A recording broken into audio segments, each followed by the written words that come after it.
Hello, Commanders fans! Today we have some hot news you can't miss, so get ready because there's a lot of important information coming your way.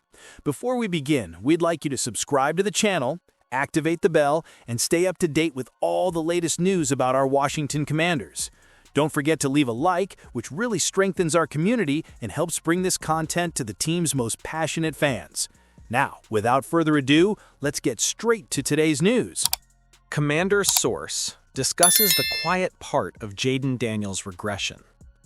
Originally published in Rigo's Rag by Ryan McCafferty, last updated October 23, 2025 at 9 a.m. ET.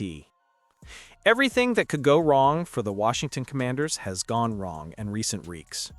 Dan Quinn's squad is 3-4, with a mountain of injuries causing their playoff hopes to quickly disappear after starting the season with such high expectations. The most significant of these injuries is that of starting quarterback Jayden Daniels, who left Washington in their loss to the Dallas Cowboys with a mild hamstring strain in the third quarter. Even before that, the Commanders' franchise player was having an up-and-down day.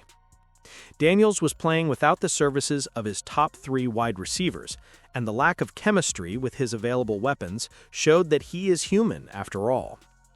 The Commanders must still have complete faith in Jayden Daniels' outlook. Let's be clear, Daniels remains the least of Washington's problems. The idea of his supposed second-year regression is almost exclusively due to injuries, both his own and those of his teammates. In the 4.5 games he has played in 2025, he has recorded 9 touchdowns and 3 turnovers. His passer rating and yards per play are nearly identical to those in 2024. But the flaws in his profile have been exposed as expected. Daniels is an exceptional talent, but he's not yet at the level of Patrick Mahomes, Josh Allen, or Lamar Jackson, who can consistently elevate their weapons. This was evident against Dallas, when he dropped several routine passes to his option group.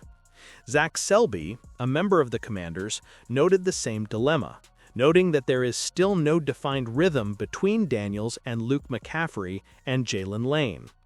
Both wideouts are still learning the ropes of the NFL, making it very difficult for them to figure as the primary receiving weapons in Washington's offense right now.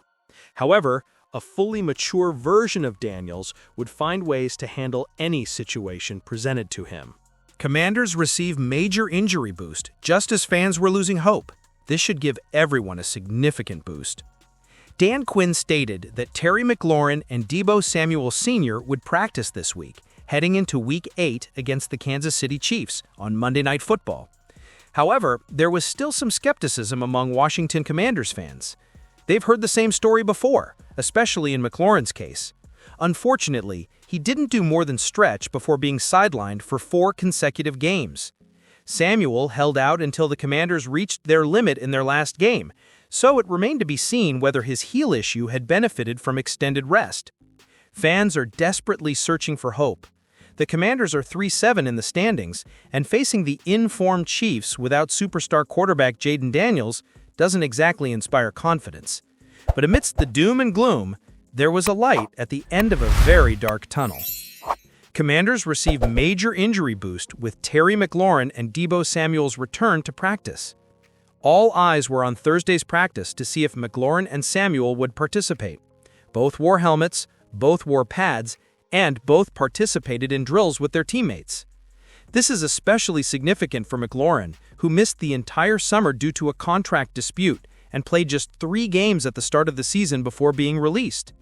It's still a gradual process, but this is the most positive development so far regarding the second-team All-Pros primetime appearance. Samuel has only missed 1 game. This was felt sharply during Washington's disastrous loss to the Dallas Cowboys, but he too is making encouraging progress.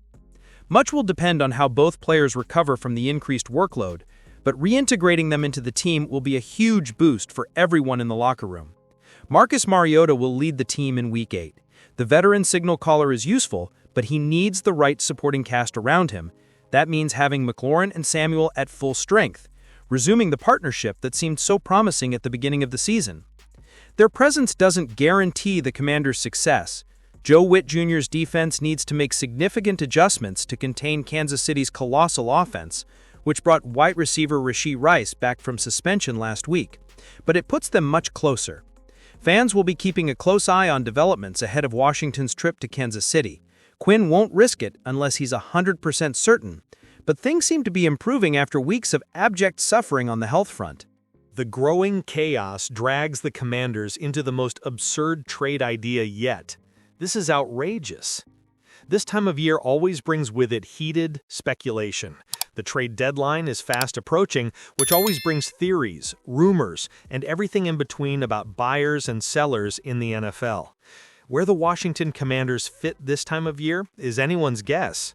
Adam Peters was aggressive last season, trading veteran cornerback Marshawn Lattimore with the team at 7-2 and with a real chance of making an impact in the playoffs.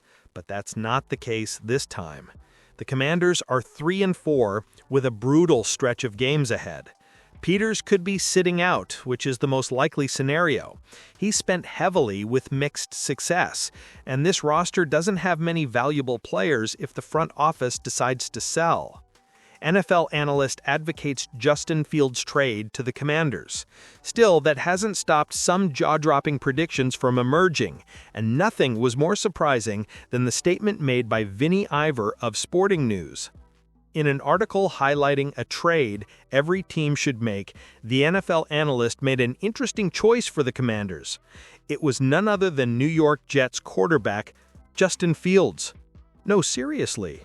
The Commanders can only make this deal for a young backup with potential behind Jayden Daniels if the Jets agree to shoulder a significant portion of the salary cap, but Fields would definitely be a good candidate to add behind Marcus Mariota as a necessary future injury contingency for Daniels, pairing well with Cliff Kingsbury. Okay, it's hard to know where to begin. Let's start with Jayden Daniels. He's the starter, and his hamstring strain reportedly won't keep him out for long. Marcus Mariota is one of the most talented backups in the league, and fans could argue he's better than Fields right now. And it doesn't seem likely that Peters would be willing to give up his assets for a backup quarterback currently dealing with serious confidence issues. This doesn't even consider the money in Fields' deal and his current dismal standing in the league. He was publicly criticized by Jets owner Woody Johnson after the loss to the Carolina Panthers. Aaron Glenn hasn't yet decided who will start this weekend, but all signs point to Tyrod Taylor being in charge if he recovers from a knee injury. This was one of the most absurd trades I've ever read, which says a lot. Even if Daniels has to sit out several weeks, the Commanders will get through this with Mariota in what would quickly become a lost season. Fields would do absolutely nothing to change the course of the situation. To say he's not a viable option would be an understatement. This smacks of the desperation and panic of the Dan Snyder era. That's not how things are done anymore.